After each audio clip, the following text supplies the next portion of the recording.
Welcome to Tenor Tech, where I solve the problems you didn't even know you had. You start by confirming the SIM is active and mobile data is enabled. This avoids wasted steps. Once done, note the operator values you need: exact name, APN string, MCC and MNC, and MMSC only if sending MMS.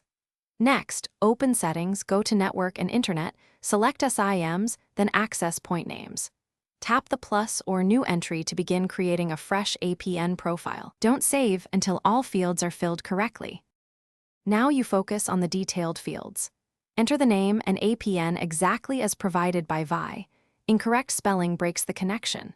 Leave proxy and port blank unless the carrier gave values, and populate MMSC or MMS proxy only if using multimedia. Set authentication type to PAP or CHAP as instructed, and use APN type values like default, supl, MMS to enable data and MMS. Make sure MCC and MNC match the SIM. Once filled, save the new profile and keep it visible in the list.